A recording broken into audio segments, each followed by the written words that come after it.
A good Thursday morning to you. It is day number 4 on our Korea trip. We just woke up from our temple stay and we are going to visit one of the best beaches in Busan today, have some great meals, visit some tombs, and then we're going to take the bullet train back to Seoul. So I'll see you on those adventures.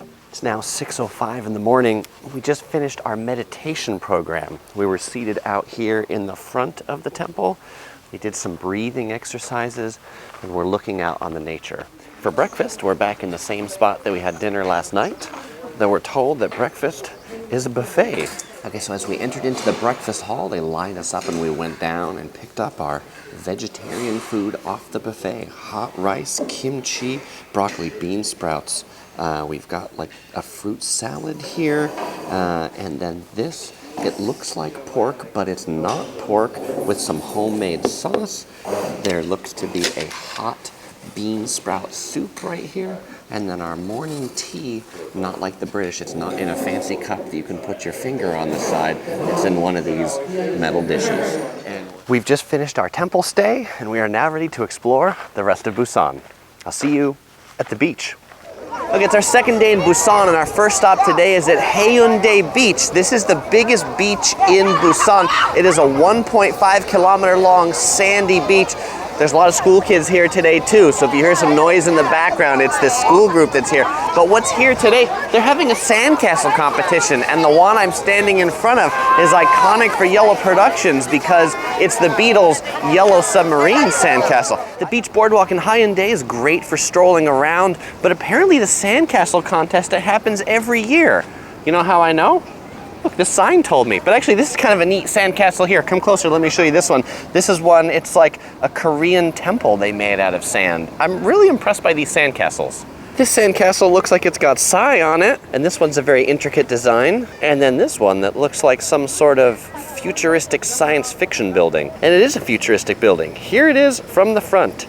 The Emerald Palace from The Wizard of Oz. So along the boardwalk, we saw something that was very interesting, a foot bath spa. And they've got a map here that talks about a whole bunch of different hot springs in the area. This one doesn't appear to be open today. It's a pretty seasonal area and it's not quite summer, but up here there are some foot baths when they're done fixing it. So people always say, Chris, can you put a map in to show where all these things are?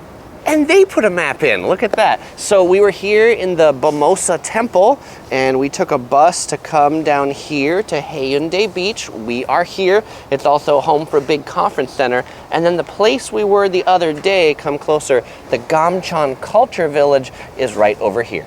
That's in yesterday's vlog. If you haven't seen it, you'll find a link at the end or in the description below. This beach is a night and day difference from the cultural village we were yesterday. That's Busan's old town. This is Busan's new town. This whole neighborhood was built up in the 90s. High-rise buildings, casinos, hotels. In addition to the beach boardwalk, they've got a really neat pedestrian promenade that runs through the center of this beach neighborhood. And if you're looking for Korean street food, just off that center promenade, you'll find this street with lots of little stalls that have typical Korean street food. Here, one of the most popular Korean street food items, tteokbokki, or spicy rice cake. So I mentioned earlier, Busan is well known for its seafood, so get some eel. Right here, here's a tank with the eel, ready to eat. One nice part about this little food alley is if you don't see the food in front of you, then the restaurants all have pictures of food. Pig's feet or pig skin, anybody? Not interested in the pig? How about some sea pineapple or maybe some live octopus? That's right, the live octopus, these guys right here that are live, they cut them up and you eat them while they're still moving. A South Korean delicacy. For you, not me. And even test your skill. Here for 3,000 won, you can try some darts at balloons to win a stuffed animal. Our tour bus has these really neat solar-powered flowers in the window. I love these things. Every time I go to Japan, I pick up one, so I love this bus driver too. For lunch, we're at a restaurant called Pansung, and this restaurant is amazing because they have an amazing view outside the window of this amazing beach, a different beach than we were at earlier. But this restaurant, it's a Korean cuisine restaurant that serves traditional Korean cuisine that might have been on a big table, but there's not enough room for a big table, so it's individual here. Here's our appetizers. We've got a kind of bean porridge, and then if you look over here, we've got some tasty looking duck with some onions on top of it. Then over here we've got salad, and then over here we've got some sweet potatoes. Pretty sweet, looking forward to it. All right, so after the appetizers, we've got the must-eat here, the pork on this plate. Take a look at this. We've got two types of pork, and I was showing you pig's feet earlier, and I was probably mocking it a little bit. We've got some pig's feet, we've got some more steamed or boiled pork, and some various items to add on top of it, but there's a special way to eat it. I'm gonna start with the less adventuresome one, the steamed pork. We put that there, we get some of the spicy sauce to put on top of it, we get a little bit of the kimchi, we get a little bit of onion, we get a little bit of garlic, and then once we've got that all on the plate, then we kind of wrap it and eat it, which, boy, that's hard to do with a chopstick to pick this all up, but there we go.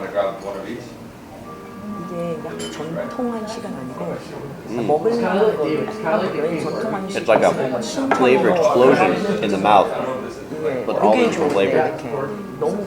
Good though. Next course, we've got the pumpkin pancakes. I mentioned we're sharing this with 4 people here at this table, so this isn't all for me. Kind of like the seafood pancakes that you saw us cooking a couple days ago, except no seafood. Pumpkin. Next course is japchae. It's a glass noodle with some mushrooms, some egg on top, and this one is served warm. Most of the other times I've had japchae, it's been cold, so I'm looking forward to see what warm japchae tastes like. So it's pretty, but before we eat it, we have to mix it up. Let's take a little bit of this.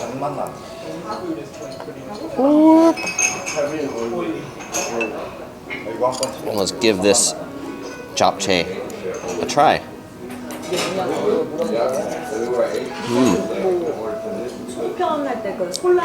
I like warm japchae better than cold japchae. I like cold japchae, but this typically served as like a side dish, almost like with kimchi. This is much more of a main course.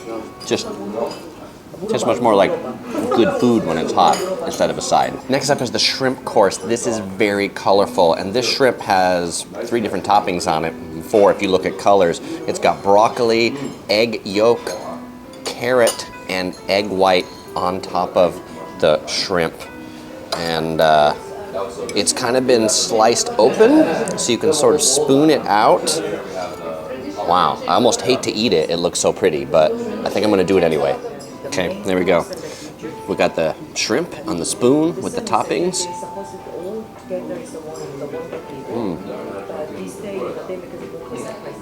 It tastes more than just shrimp.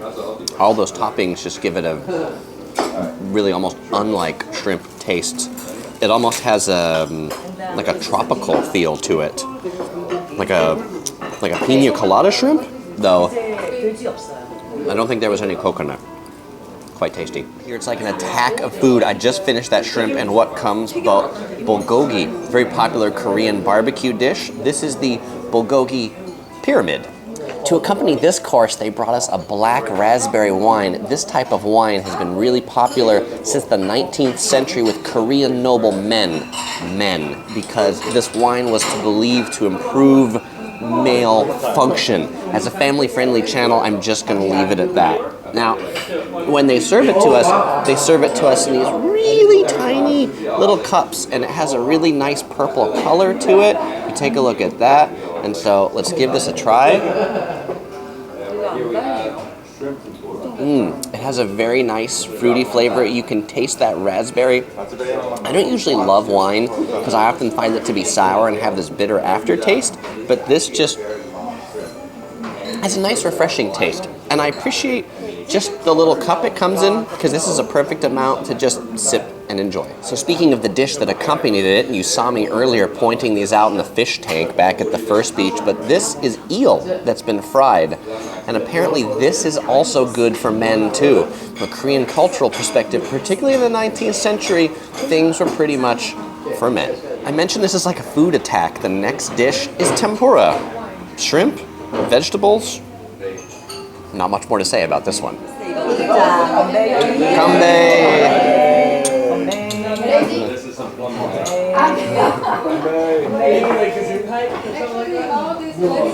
All right, we're now on to the second wine course. This is a plum wine. We had the red wine, and now it's a white wine. And when you say cheers in Korea, it's konbae.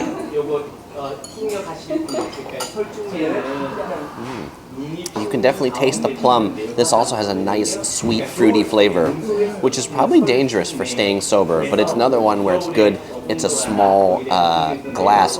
You know, but to pour this, when the person comes to pour it, you should hold it up like this, so then they pour the wine, that way they know you're ready for it. I said the food doesn't stop coming. Well, the main course is finally here, the pansan. If you look at this, it's like a little table, right? It's got all these different side dishes that are on it. And of course, over here, we've got kimchi. And then if we look over here, we've got the soup. And we've got these little bowls for the soup. It's in one of these hot bowls. So it's a tofu stew. Kind of looks like a little bit like what we made on day number 1. Though this one's probably tastier. There's a little more to tell you about this kimchi. The owner came by to tell us that he prepared a very special kimchi for us. Most restaurants, when you get kimchi, it's fresh made. This one is aged, extra fermented, so extra good. I asked, how long has this been aged? 3 years. This kimchi is 3 years old and buried in a pot underground. Wow, I bet that's gonna be some pretty good kimchi. And by good, I mean spicy and sour. Okay, 3-year-old kimchi. Let's give this a go.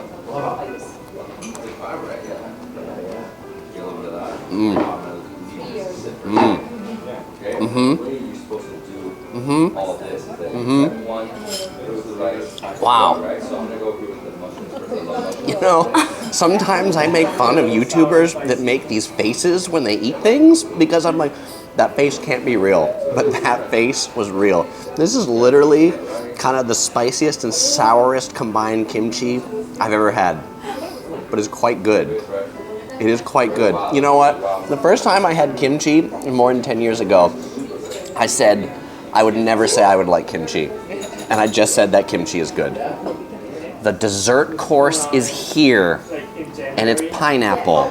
This is not all for me. There's 4 people, so there's 4 forks. I have never been so happy to have such a small dessert because I am in fact so full. This is pineapple. And then this is a rice punch,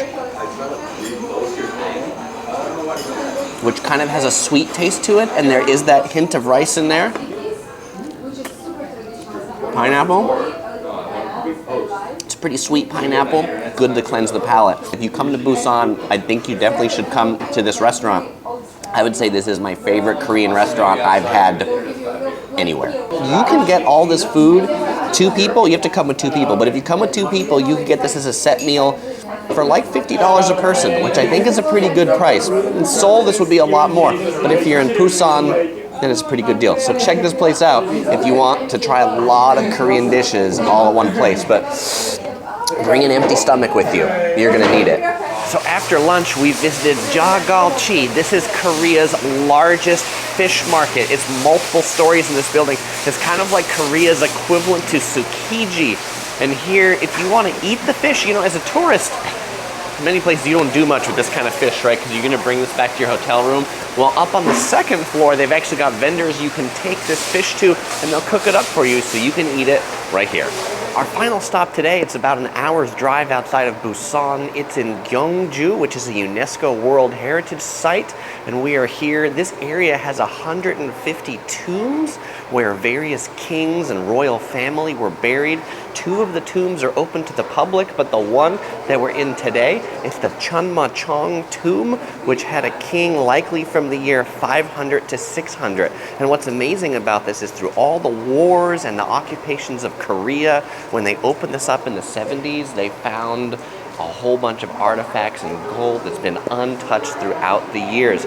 Now, what's also really interesting is the construction of this. Why weren't these found? Well, you notice there's this wooden box that the tomb was in, and then above the wooden box, there's all this stone, and then there's dirt, and then there's grass on top, and so it's kept these artifacts safe for so many years. Now, if you want to come here, admission, it's just 2,001, about $2 US. Well worth it. And on the backside of the tomb, they built a museum to show off some of the relics that were in there. It's known as the Flying Horse Tomb because of this insignia here, the flying horse, found inside the tomb. And then directly behind the tomb in the museum is one of the crowns. You saw a crown like this earlier in the National Museum of Korea. But you can see with all this gold, and look at these gold shoes, that in the Shilla Kingdom, they were quite a rich kingdom. So by the way, the gold that you saw inside the tomb right there, those are all replicas. If you want to see the actual ones, you have to go to the Gyeongju National Museum, which is actually just near here. But you can see with the 150 tombs this place has, you can see a couple more over there. There's a lot of them as you walk around these grounds. And these grounds, they're actually really popular for people to come and take pictures. We saw lots of people dressed up in hanbok. They've got all these trees, and there's even some neat kind of Korean music playing in the background to make this place seem even more tranquil. Just across the street from the tombs is the Cheomseongdae. This observatory, it is the oldest observatory in East Asia, built in the 7th century. Okay, so tonight for dinner we're at a Korean Chinese restaurant. A lot of people ask, Chris, who else is here with you at these YouTuber events? So we've got David from David's Been Here. Hello. We've got Sam from the Sam and Audrey channel. So if you hear them in the background, it's their voices. Subscribe. Subscribe to all 3 channels. So Korean Chinese restaurants have 2 famous dishes, champon and jjajangmyeon. So the first one we got is champon. It's a spicy seafood noodle soup. And then we'll be having the jjajangmyeon afterwards. This one, it's got noodles and seafood, if I can pull some seafood-looking things out. Now, I haven't started eating yet because they're going to actually bring me a bib so I don't get the soup all over my yellow shirt. How'd they know? So I'll probably see another shot in a bib. Okay, and the second dish, jjajangmyeon. This is a black bean noodle. By the way, do you like my bib? It actually just seems to be a napkin. So this one, big noodles, black bean sauce, and pork in there, but these noodles are really long. So to make them smaller and actually eat it, they give you scissors to cut it. Well, after that delicious dinner, we are at the KTX station to take the bullet train back to Seoul. We're not coming out of Busan this time. We are leaving out of Gyeongju. This is a different line for the KTX train. But this station, unlike Busan and Seoul that were really busy, this station, not too busy. This line's not too busy of a line. It's just myself, Topher, some of these other guys who I've never seen before. I don't know where they came from. But if you want to see other videos from my series, tomorrow in Seoul, we'll be wearing hanboks, kind of like those stuffed animals you saw over there. We've got the final YouTuber party. You can click here to watch that video, or you can click here to watch our whole series that includes more of Topher, of course, more of me, more delicious food, more Korean culture. So click here. I'll see you in the next video.